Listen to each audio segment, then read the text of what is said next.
Hello, hello, hello. How are you guys doing this evening? It is currently 10:06 p.m. on this beautiful Thursday evening going into Friday morning. It is currently 67 degrees outside. It's a really nice evening. Feels like an early fall evening. It's still warm enough that it's warm and you can wear shorts, but it's a little cool outside, so it's nice. I'm currently awaiting 5 videos on 5 different channels to be uploaded tonight. I've been waiting for hours, and they're currently like running these checks. It's called checks running or something like that. I don't know. It's something that YouTube does from time to time, but like on most of my channels, it never ever happens. And on some of them, I know some people it happens to like every time, but on mine it like never happens. And if it does, it's like usually cleared within like 20 minutes max, right? But this has been going on for hours. And so by like the second hour, I was like, something's going on here now. Like, this is weird, right? So I tweeted out something about it, and I included YouTube and YouTube creators like in the thing, which whenever I do that, they never respond. But I had actually like, I searched it, like checks running YouTube or something like that, and there were other people that were having the same issue. So I thought, well, maybe this is something that's wrong with YouTube, you know? And really, to be honest with you, all the other videos, I was like, they can just wait till tomorrow. But my vlog, like, if I don't want to post 2 vlogs on one day because they're so long, you know, which I think I'm going to make tonight a shorter vlog just because either the vlog's going to go up late or it won't go up till tomorrow. So if you're wondering why I'm posting 2 vlogs in one day, that's why. But anyway, it's just my vlog that I'm concerned about. I mean, I know you guys are like, oh, Peter, don't even worry about it, probably. But I'm just like, I want to get my vlog up each day, you know what I mean? So they actually tweeted me back, and they were really nice about it. And they're like, thank you for including us in this. You know, we've heard that there's something going on. We're looking into it, and we're trying to fix it. So, I don't know, I guess they're trying to fix it. But I waited like another hour or 45 minutes or something like that. I don't know how long it was. Half an hour after like they responded to me. And because usually like when they'll acknowledge that something's going on, it's like fixed really quick. Like YouTube's really quick about fixing stuff. So I was like, well, let's see. And I went downstairs because I told Alex, I said, I think I'm gonna go vlog and then come back, and then hopefully by the time that I come back, my videos will be ready to post. So we'll see. It's just kind of late, I mean, to post videos now, you know? I mean, it's like post videos at 11 o'clock at night. In my time zone, I guess. I mean, on the, you know, West Coast, it's like, you know, it'll be 8 o'clock or whatever, but, I still think it's kind of late, so, but the vlog I'll at least post. If not, then I'll post all the videos tomorrow, and I'm not gonna worry too much about it. You know, it is what it is. It's just one day, right? So anyway, that's what's going on with the videos. I got up today and took Tucker to a vet appointment. It was just a regular checkup because Radley had his regular checkup earlier in the summer, so I wanted to get him and Tucker kind of like on the same schedule. So I took Tucker to get his regular checkup. He's doing fantastic, and I said something to her about his tongue, because like now that he doesn't have teeth, he doesn't know what to do with his tongue.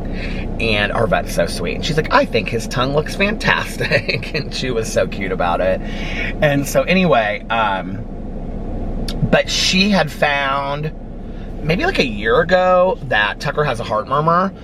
And, you know, she's like, I want to just like watch for this heart murmur and make sure that it doesn't get any worse. And, you know, with pee-pee and everything, I like, at that time, I like started freaking out. And she's like, listen, she's like, there's nothing wrong with it now. It's just, we need to pay attention to it and make sure that everything's okay. So she always checks for like his like heart and his lungs when she's in there, and she said his lungs sound clear and his heart sounds great. She's like, he's doing really well. She's like, he sounds great to me, you know, especially for an older dog. And he had lost 1 pound. But he usually does when he goes to the kennel, because when they go, we call it the hotel. When they go to the hotel, they run so much. I mean, they just like run, and they're playing and stuff like that, that they usually have like lost a pound when they come home, or a little bit. So, and then they fatten up again right after that. But anyway, he did great at his vet's appointment, and she gave him a little bowl of peanut butter, but he didn't want any of that. And Boo and Tucker are so weird about like eating human food. They don't really like to eat human food because we don't give them any human food. I don't really have huge issues with it, like when people feed their dogs human food, but like Alex is so against it. He's like, I don't think he's against it just like every once in a while to do it, but like when we got them, or when, you know, it was just he and I and Pee-Pee, he was like, I don't want to get dogs started on eating human food. Like, I just don't want to start that, you know? He was like, because then they beg a lot and all kinds of stuff. Boo and Tucker, like, they do not beg at all. And Pee-Pee, like, hardly ever begged. And, because we don't give them human food. I don't know if that's it or what it is, but Boo and Tucker don't beg.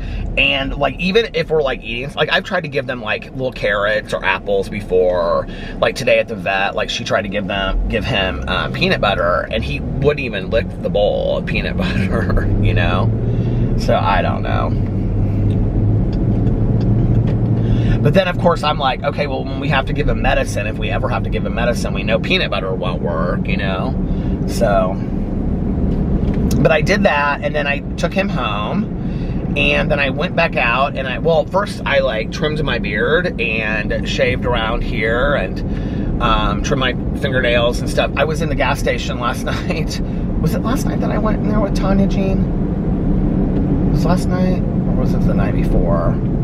Anyway, I was in the gas station, and this guy that we know from going to the gas station asked me how Mrs. Claus was. And I was like, is my beard getting that long? And he was just saying it because of my having a white beard. But anyway, so I trimmed my beard. It was long. I realized that I hadn't trimmed it since last Tuesday or Wednesday when we were in Vegas. I think it was Wednesday for our anniversary dinner.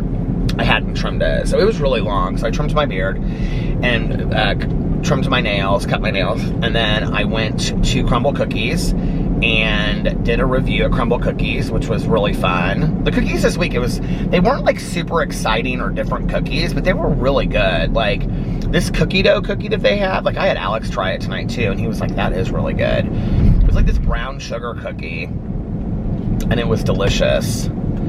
And so then after that, I went and I got my Starbucks, and which I'm still working on right now. And then I don't know what is going on with this thing tonight. It's like not wanting to sit in the, there it goes. Anyway, hopefully it'll just like sit there. My hair doesn't look too bad for wearing a hat all day long, does it? Except for right here, darling Jolene Joe, kicking 50. So then after that, I got my Starbucks, and then I went to Target, and I bought a bunch of candles at Target with a gift card that Alex had given me for my birthday, and I did a video on my Peter Does Stuff channel. Hopefully that video will be up by the time that the vlog is up. We'll see though, who knows. And then I came home, and I filmed a drama video. I talked to my neighbors for a long time in the yard. And my neighbor to the left, she has a new roommate. So I talked to them for a while about just neighborhood stuff. I love talking to my neighbors. I become that neighbor, you know. I never thought I would, but like I love sitting there and talking to my neighbors. So, talked to them for a little bit, brought the trash can up, and then went inside, filmed my drama video, filmed my Peterisms video, was uploading everything, and that's when I noticed all this stuff happening. And then fed the dogs, just kind of hung out. It was a nice day, it was peaceful. I have listened to this Falling book like nobody's business. Every time I've gotten in the car, other than to vlog or whatever, I've listened to that book. You guys, I was ugly crying listening to this book. The book is so good. I told Tanya Jean today, I said, Tanya, you've got to read this book. She has like no interest in reading it because she thinks it's like I don't know, some kind of like espionage book or thriller or whatever, which she likes thrillers anyway. Well, first the problem was I told her that the new Paula Hawkins book came out. And Tanya can't remember a title of a book or an author to save her life. And she's like, who's Paula Hawkins again? And I said, she's the one that wrote the Girl on the Train and Into the Water. She's like, oh, I love her, because we both really like Paula Hawkins. I said, yeah, her new book came out on the 31st. I think I told her that yesterday. And I also told her, I said, you've got to read this Falling book. I said, I have a hardback copy at home if you want it, because I got it to like show, you know, in the picture and stuff. I don't even think I took a picture of that book and put it on Instagram. But anyway, I said, it is so good, Tanya. I said, so anyway, she's like, oh, that was on the way to the vet that I was telling her that. And so she's like, oh, okay, maybe I'll read it or whatever. And then like on the way back from the vet, because she was like, you know, call me and just let me know how things went, whatever. So I was telling her. And so when I was on my way back, I called her and I was like, oh my God, I'm like ugly crying listening to this book. She's like, what book is that again? And I said, I told you, Tanya, it's called Falling by T.J. Newman. And I said, it's written by this flight attendant and she wrote it. She goes, no, don't tell me anymore. I want to read it. I want to read it. Oh, you want to read it now that I said that I was ugly crying. Okay, Tanya Jane. So I'm going to give her that book, but it is so good. Even though my August Peter's book club is over, I highly recommend this book. Like, it is, first of all, it reads like watching a movie.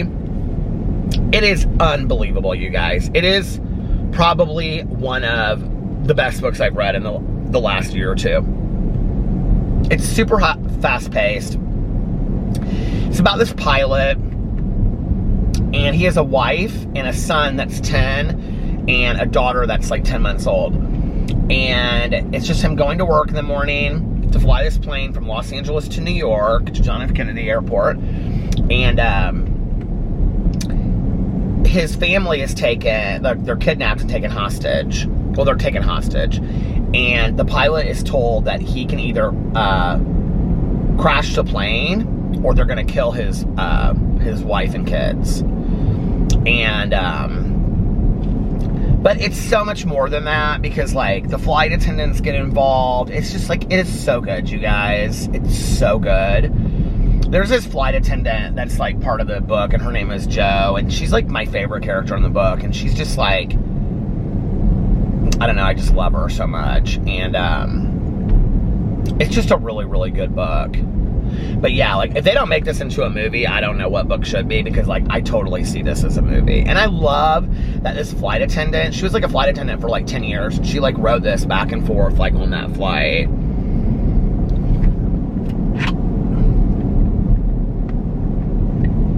Not to mention that like, if you fly a lot, this car is like literally right on my tail. If you fly a lot, there's a lot of things that it like talks about that like unless you've worked on that in that industry, you wouldn't know.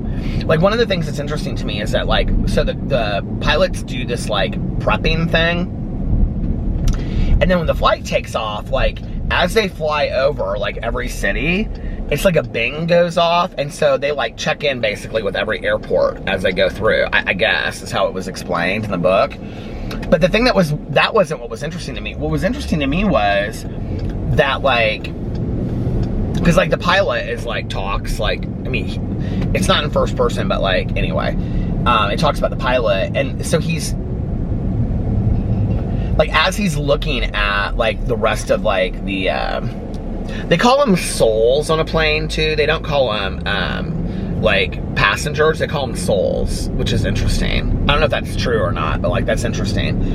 And it has something to do with like, if you had to count the bodies on a plane or something like that. It's real interesting. But anyway, so he's talking about like, when you look out over the passengers, like some are asleep, you know, some are like reading a book, some are like, you know, doing the crossword. And he goes, it's not a whole lot different for the pilots, like one other than sleeping. He was like, you know, like some of them are eating, drinking a coffee, whatever. Like, you know, once we take off, like our job is pretty much just to sit there and monitor kind of what's going on. But like, they do the crossword, they read books, they do other, and I never thought that, like, that the captains, like, you know, in the cockpit are sitting there, like, doing the crossword or, like, reading a book or something. Like, I thought they were up there, like, the whole time. Like, yes, Johnny 6-7, you know, like, okay, we're crossing Minnesota now. I thought it was that, like, the whole time. I didn't realize they just kind of sat back and they let it, like, cruise control. They talk a lot about that in there, that they let it cruise control. Also, they have to be, like, strapped into this thing. And anyway, it's really interesting to me. And a lot of what, like, the flight attendants do, like, it keeps on reiterating that the flight attendant's job is not to, like, serve, like, coffee and drinks and snacks or whatever. The flight attendant's job is to protect the passengers. Like, it's the flight attendant's cabin. And there's, like, a lot of focus on that in the book. And it's a really endearing book. And I mean, I have to be honest with you, it doesn't take a lot for me to cry watching a movie or a TV show. I can cry pretty easily in that. But it takes a lot for me to cry listening to a book or reading a book. And I'm, like, bawling today, like, listening to this. And I was like, oh my God, this is so good. So, yeah, recommend it highly. Falling by T.J. Newman. It's really, really good. And when I finish that, I'm going to listen to the Paula Hawkins book, which I will be done probably with Falling tonight or early tomorrow. So, because I've been listening to it nonstop. So, I think I have, like, an hour and a half. I think I have 96 minutes left. It's probably tonight or tomorrow I'll have that done. And when I finish that, I'm going to start listening to the Paula Hawkins book, which is short too. It's like 8 to 9 hours, 8.5 hours, something like that. It's not long. So I'll probably have that done by this weekend. And then I'm going to listen to some cozy mystery. And then when I get done with the cozy mystery, I am going to read the true crime book for a true crime book club this last month, because next weekend I think is the book club, so don't be prepared to go into that. So yeah, so excited about that. And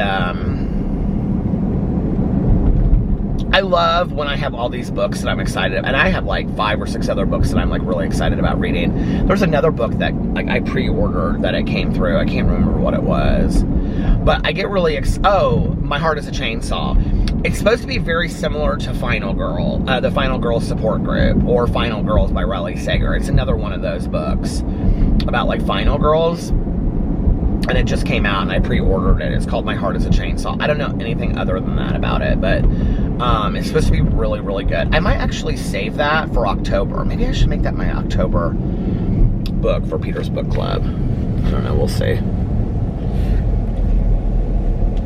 I'm kind of ready to start listening to some scary stuff now, you know? Plus, something might come out between now and October. I need to look and see what things are being released between now and then. Oh, man. Anyway. So, yeah. So, yeah. That was my day. I had a good day.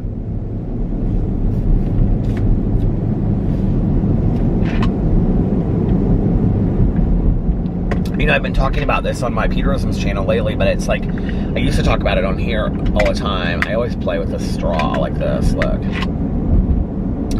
But I push it down and pull it up, push it down, pull it up. That reminds me of something. But anyway, you know, I used to like days that I was like leaving on a trip or getting ready to leave on a trip or getting ready for Christmas or whatever. I had such high expectations for these days, you know? And then I would look at the days and I'd be like, oh my God, I can't wait till this or I can't wait till that. And I constantly lived in can't wait for this and waiting and waiting and waiting. And my expectations were so high, and then these things would happen. And, you know, I'd be 3 days into a vacation and I'd be like, we're already halfway over and now we're like almost leaving. And it was just this really weird way of looking at the world, you know, that I would look like, I was so excited to go on a trip, and it was like, all this time would lead up to this trip, and then it would be like the day that we were leaving, but I couldn't really relax until we were actually like sitting on a plane or sitting in the car, like on the road trip. And then by the time that we checked in somewhere, it was like, okay, well that part was over, and then I can relax. And then by the time that I actually got to relax, like I said, it was like 2 or 3 days into the trip, because it did take me like a long time to relax, you know? And then I'd be like, our trip is half over. I don't do that anymore. It's stupid. I don't do that anymore. And I try to, every day that I get up, just like stay in the present and really just enjoy today for today. And I would say most days I do a pretty good job of that anymore, you know? It's like today wasn't a 10. It wasn't, definitely not a 1, 2, 3, 4, or 5. I mean, today was a good day, but it wasn't like anything extravagant happened, you know? It was like, I got to have a funny conversation with the vet, and Tucker's vet appointment went fantastic. I got to review crumble cookies, make a couple videos, hang out with my husband. I laid in bed tonight and we were talking while he was getting all of his outfits ready for the festival this weekend. You know, it's like, I had a good day. I had a really good day. And it's like, I want to focus my attention on those days that were like content and happy. Like, I don't want to feel like I'm not having good days because I can't enjoy the days that have been given to me. Do you know what I mean? Like, that's where I went to nursery school, right there. Isn't that so funny? I went to nursery school like literally like 5 minutes from where I live. My dad tells this story because I used to say, like, do you remember me in nursery school there? It's just funny to think of, like, you know, me being like 4 years old, you know, in nursery school. And my dad said, yeah, he goes, I remember having to come there one day for Dad's Day. And he said, you were like 4. And he said, here are all the dads. And he goes, I had to like reschedule surgery so that I could come there and have a juice and water or something and butter on saltine crackers and act like I really enjoyed it for Dad's Day. He goes, that's what being a dad is all about right there. My dad did, though. He showed up, he suited up and showed up for everything. He was at all of my games, all of my concerts. He showed up. My dad really showed up to stuff, you know, parent-teacher things. He was always there. I didn't really know this or find this till later, you know, like when my dad was like, when I was like in junior high, well, like all the years, but like my dad was like chief of staff for a really long time. He sat on all these medical boards. You know, he had like, that's why he didn't get home until like 7 or 8 in the evening, right? Well, if I had something going on an evening or whatever, he would like reschedule a board meeting. Like he would have that rescheduled so that he could show up to my like orchestra concert or choir concert and stuff back in the day. Like when I was in choir, which was younger, but you know, he was the one that took me to all of my matches. Well, my mom took me to all of my tennis stuff in the afternoon, but he showed up to my matches, you know, and soccer and hockey my dad took me to. Those were the other 2 sports that I played when I was younger. And he was really good with showing up for all that stuff.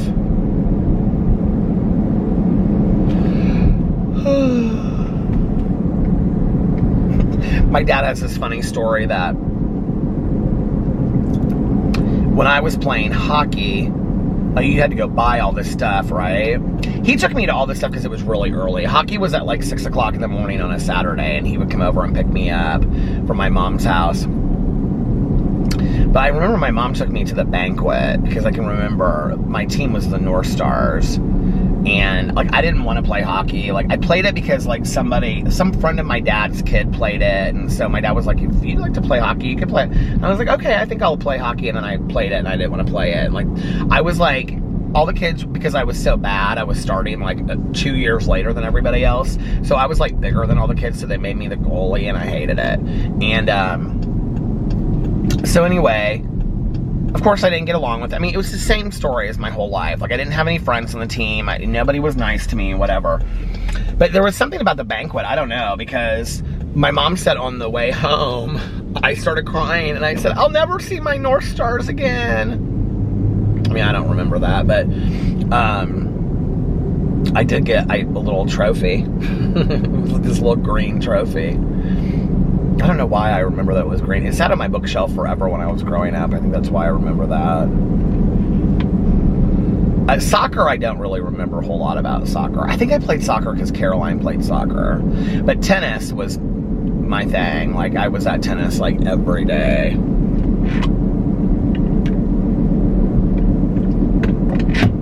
I wasn't good at hockey or soccer, but I was good at tennis.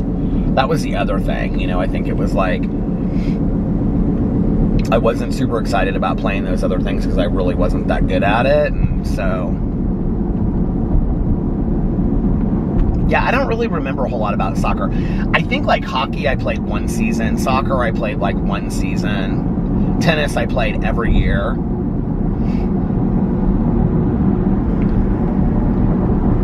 You know, I will say this, like, I do believe a lot in, you know, like, teachers and, you know, people that know my story will say, like, how old were you when you started really using? And I'm like, well, like, I was 12 when I started drinking, but I was really, like, using a lot in high school and college.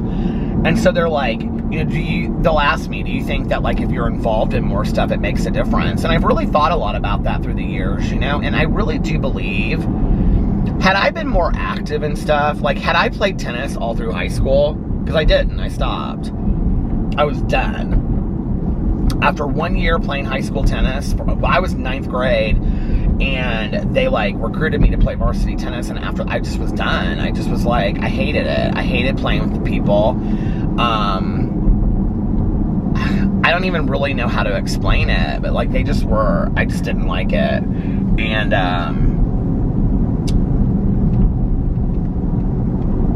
yeah, I just didn't like it. And, so, I didn't go back after that 1 semester of playing tennis, or 1 season of playing tennis.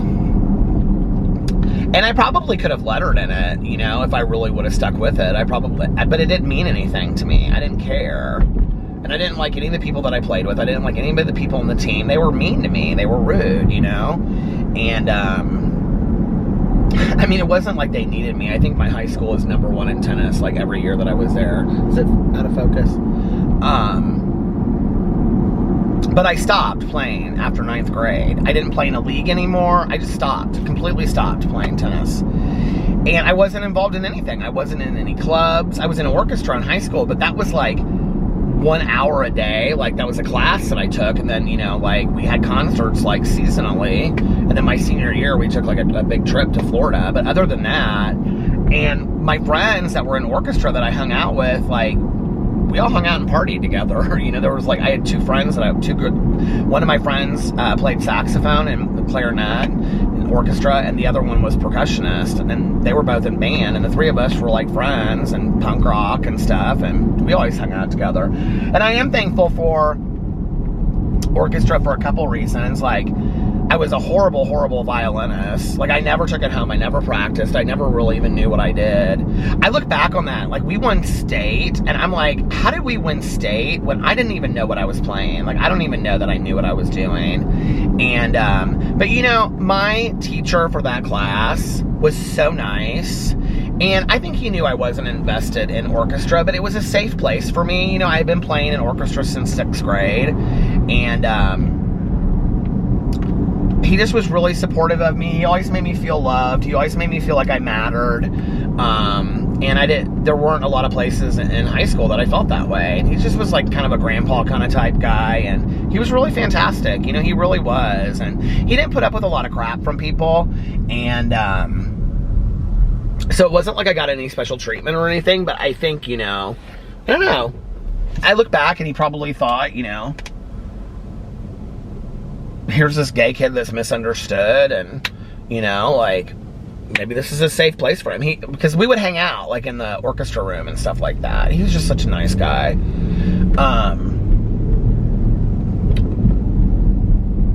So, like, I don't regret doing that, because I made some great friends in orchestra, you know. Just a couple, but, you know, some great friends. And, whatnot that I wouldn't have made otherwise. But I wish I had been more involved. I think that had I played tennis, because had I continued tennis, playing it at school, I don't know why I correlated the two. Like, when I was done playing tennis, when I was done playing tennis at the high school, I was done playing tennis for good. Like, I was done. And,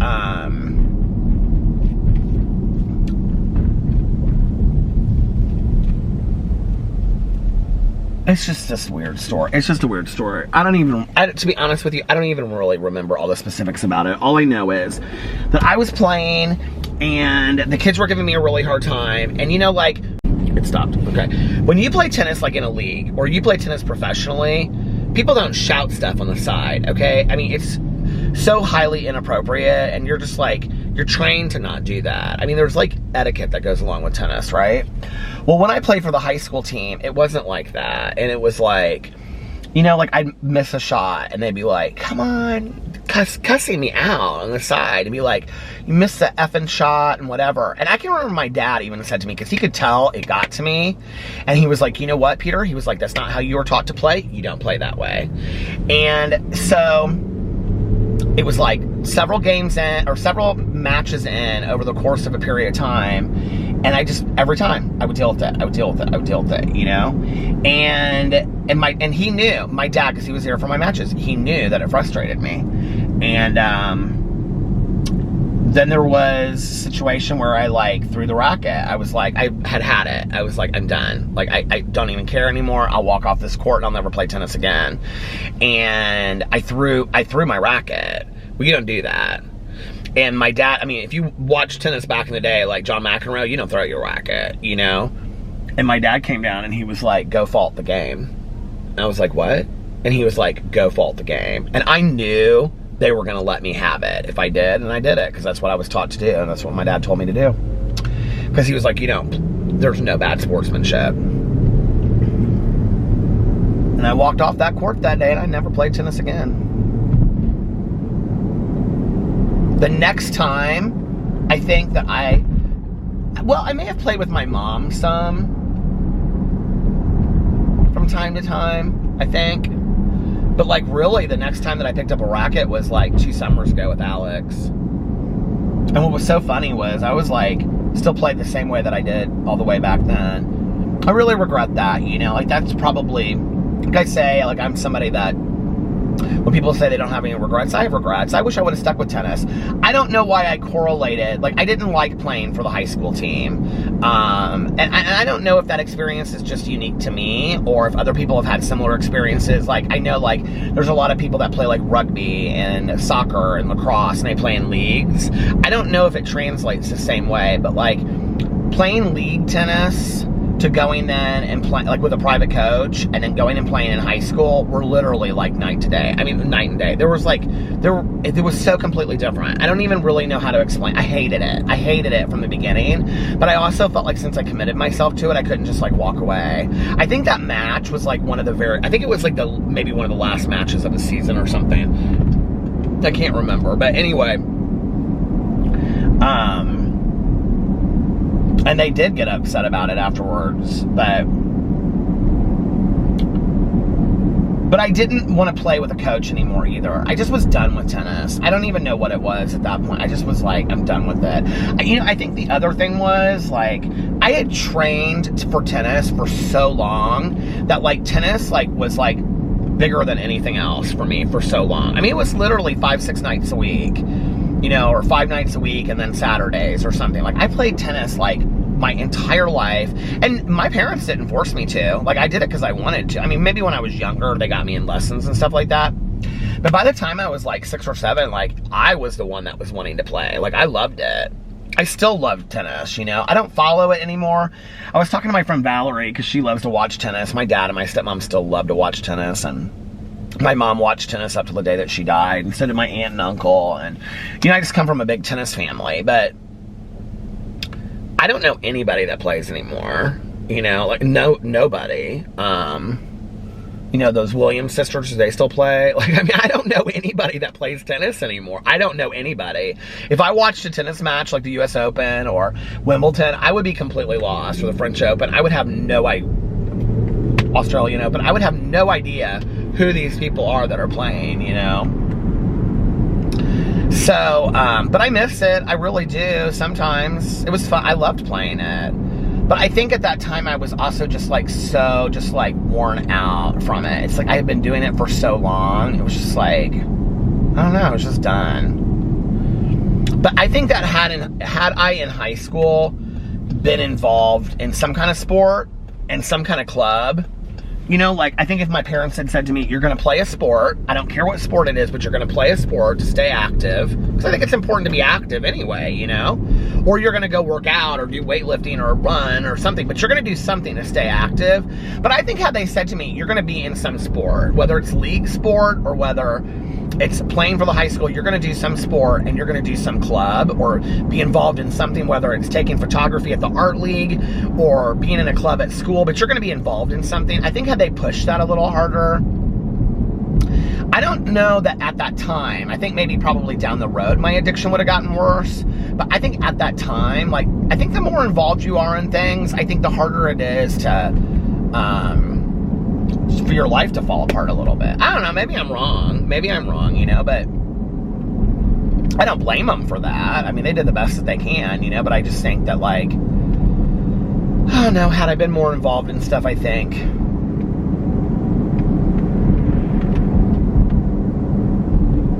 and there's a lot of things I look at, like, I wonder, like, what would have happened if I had gone to a college campus instead of going to a local school, you know, and living in an apartment.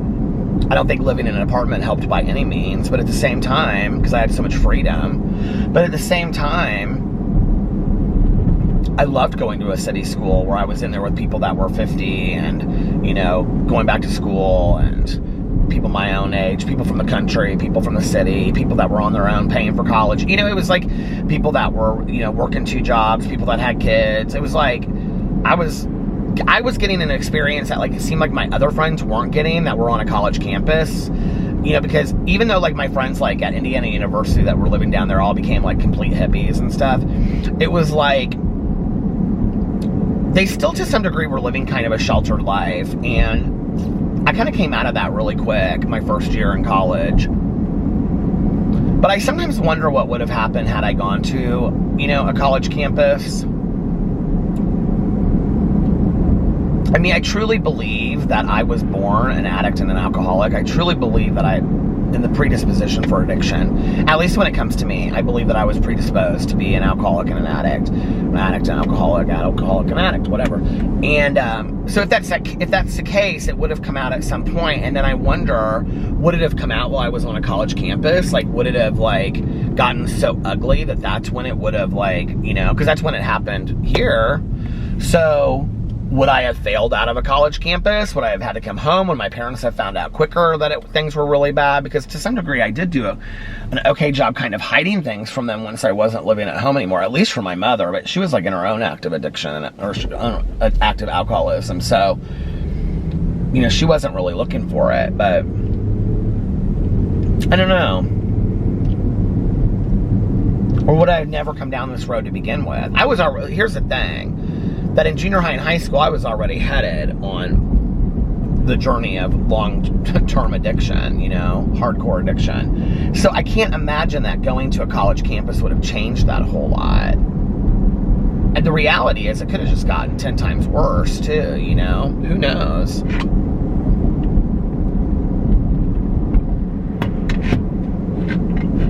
I'll never know. I made the choices in my life that I made. I can remember going to college because I just didn't know what the hell to do with my life. I was so scared to grow up, you guys. You know, it was like when I was in high school and all my friends were like, I can't wait to be, you know, 18 and be on my own. And I would say it too. You know, I think everybody wants to be that. But, like, I was so scared of, like, I didn't want to grow up. I didn't want to graduate from high school and be on my own. Like, I didn't want that. Even though, like, I was ready to live in my own apartment and I would say those things, like, I can remember the first night being in my own apartment. I think it was my first night or second night. And I, like, just walked into the pantry and I was like, I, like, opened it. I can remember just, like, standing there and I had, like, no food. And I was like, well, I mean, you don't live at your mom and dad's anymore. We can just open the pantry and get some food out. I had, like, nothing, you know? And it was just like, I know that sounds silly. Like, people are probably like, well, of course you wouldn't have food if you didn't go grocery shopping. But, like, it really didn't occur to me to that moment. Like, everything that goes along with, like, being on your own, you know, being grown up. And, you know, I can remember bouncing a check for, like, the electric bill or something. 2 things happened that, like, early on with money. I bounced a check, and I'd had a checking account for a while. Like in high school, I had a checking account and stuff like that, and a savings account. But I had bounced a check for like the electric bill or something. I can't remember what it was. And I called my dad because I didn't have enough money. And he said, all right. He said, I'll pay this electric bill for you, but what's your plan to pay it back? I was like, what? He's like, you're going to pay me back for this electric bill. I'm not going to just like pay it, you know? So we talked about that or whatever. And he said, just so you know, this is your one chance. Like, this is your one get out of jail free card. This is your one time that I'm going to help you with this. I will never help you with a bounce check ever again. And that was where he taught me to pad my account. Like, you know, if you write down your receipts, and I still to this day, I was just doing it tonight, I write down my receipts. Like I collect all my receipts from my debit card, and then I like add them up, and then I write them down and I put them in my checkbook. And I know people are like, well, you can just do that online. Well, if you have checks out, or if something hasn't gone through, or you have something pending, you know, sometimes it doesn't go through. Sometimes if you have it written down, so I have it written down what I know, not what the bank shows me, because I always pad my account. So I don't want to know the exact number, right? So like if my receipts add up to be like $26.26, I'll make them $27. So I pad my account always. So I have no idea how much is in my account, because my dad taught me that. He's like, that way, the more you pad your account over time, he was like, every once in a while, you know, deposit $20 and don't like, you know, put it in your checkbook. Just act like, you know, you didn't deposit $20. And then over time, that way you'll never bounce a check. That was the first thing that he taught me. The other thing that he taught me, and I cannot remember if it was, which credit card it was, but I think it was for like a store. I think I went to buy a table or something, and I was so excited that I got approved for this credit card, you know, because it was like one of those deals where like, if you get the credit card, you get 10% off or something of like a table. And it was like, you know, World Market, Pier 1, something like, I don't remember, but anyway, I was like so excited about it. And I remember I called my dad and I said, guess what? And he was like, what? And I was like, I got a credit card. And he was like, you did what? And I was like, I got a credit card. And he was like, you have no income. My dad's pretty direct, you know, and my dad is like somebody that has like worked his butt off his entire life, and like he ain't giving nobody a free ride kind of thing. And you know, that's why every year on my sobriety birthday, I always call my dad, and I thank him for my life, and I thank him for my treatment and my education, you know. The education, that was something that was in the divorce decree, that he had to pay for my education, which is unbelievable to this day, you know, and he paid for my treatments, and I wouldn't be here today if it wasn't for that. And those were probably, my education and treatment were two of the greatest gifts he could have ever given to me, which is why after being sober for a while, you know, my dad and I had a conversation, and I said, I don't want you to ever give them, our relationship to some degree is built on money, and I don't want that anymore. Like, I want to be self-efficient and independent. He was like, all right. And that was like 25 years ago that we had that conversation. He didn't have a hard time with that conversation. He was completely fine with me, you know. I will say there was a period of time where my dad didn't really know what to do with me, though, because it was like our relationship was kind of built. His job was always to like rescue me. And so when I didn't need to be rescued anymore, like he didn't know what to do with that, you know. I think that for a while, because he was so used to that role of always like, you know, getting Peter out of trouble. And so when that wasn't the situation anymore, and I was like on my own 2 feet, you know, like my dad said something to me, I can't remember how long ago, 10 years ago, something like that. And he said something about his job being done. He was like, you know, like, I'm proud of you. And I like, you know, well, it was when I was with Alex, because he's like, I'm proud of your relationship, and he was like, I'm proud of, you know, you for being on your own 2 feet, and, you know, he was like, you know, I did my job, I raised my kid, and so since then we've been able to have like a really adult relationship, which is awesome, you know. But anyway, I do remember when I got the credit card, and my dad said to me, he goes, no matter what happens with that credit card, I'm telling you right now, I will never help you out with credit card debt. He was like, I will never like pay for you to get out of credit card debt. And I was like, okay.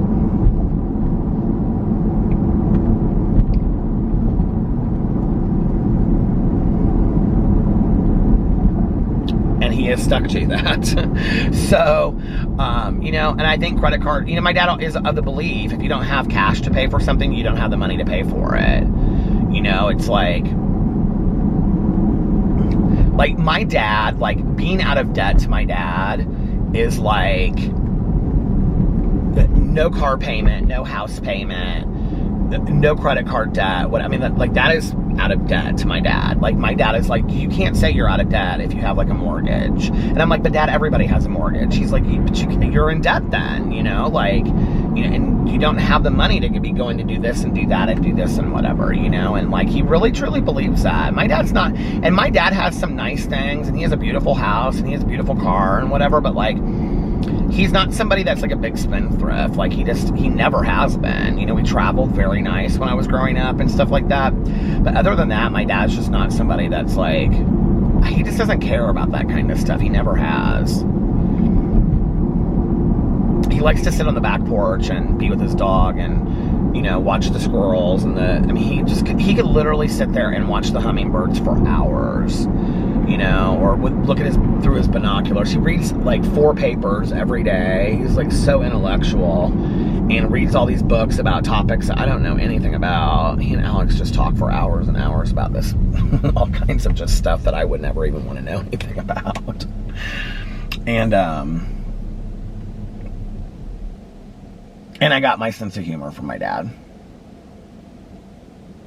I always get real sad when I say that because I don't know why, but like, if you ever have seen that episode of Roseanne when, you know, and she had a horrible relationship with her dad on that show, but like, I don't have that, you know, thank God today as a result of my sobriety that my dad and I have a good relationship. But you know that if you've ever seen the episode where Roseanne and Jackie's dad dies and she writes her dad a letter and she says all these things to him that she needs to say. And then at the very end, like the one nice thing she says is, she was like, Thank you for my humor. Goodbye. And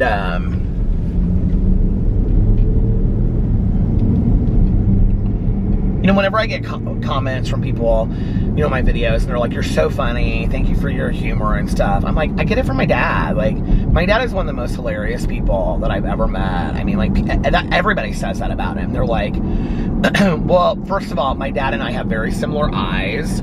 So, always gets comments about his eyes. My mom had, like, baby blue eyes.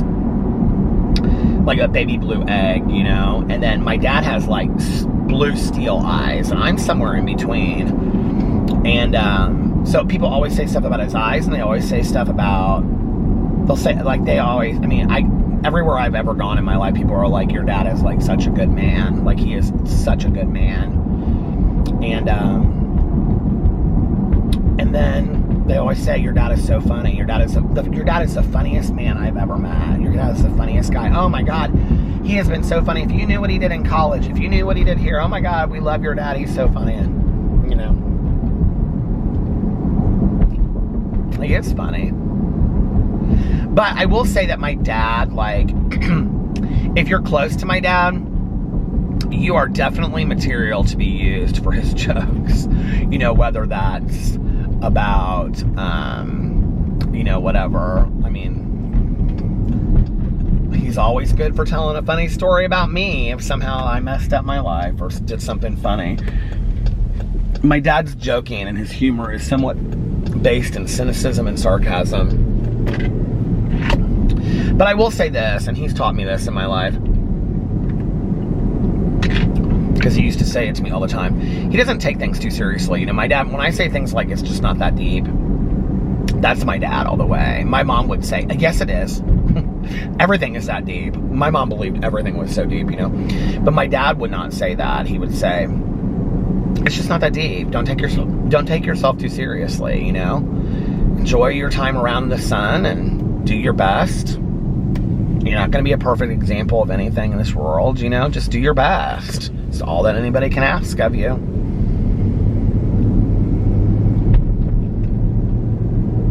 I think it's true too, you know.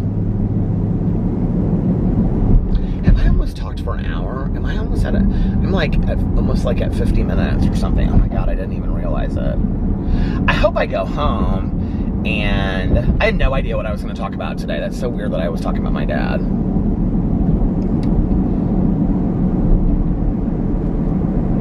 I drove by Chick-fil-A.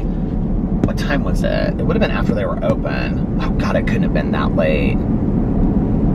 Oh, well, it was, because I didn't get up until like 3:30 last night. So I was listening to my audiobook and I drove by Chick-fil-A, and there was like only one car in the lane, and I was like, there's only one car at Chick-fil-A. Like, you can never get into Chick-fil-A. It is like always double, like they have double rows. They take the orders outside like that Dutch Brothers coffee, and it is always, always, always packed. And so when I drove by there this morning, I was like, I can't believe there's only one car in the lane. Oh my God. Years and years and years ago, before I was a vegetarian, and when Alex and I were like a one-car family, so it must have been like our first 2 years together, years ago. Years, and before we were married, so over 10 years ago, I would take Alex to work, and then I would come home because I didn't have to leave till later because I could still go back to bed for a couple hours. So I would take Alex to work, and then on the way home, I would go to Chick-fil-A, and I would get 2 chicken biscuit sandwiches with cheese. This was before I was a vegetarian. And then I would get 2 of their hash browns that come in like these little boxes with ketchup. And I would sit and I would watch Match Game. You guys know Match Game on Game Show Network? The old Match Game. And I would sit there and I would eat, and then I would go back to bed, and it was like the best. It was so great. And then I would wake up at like, 10 o'clock in the morning, 11 o'clock in the morning. I'd be like, oh, breakfast. And went back to bed. It was like so perfect,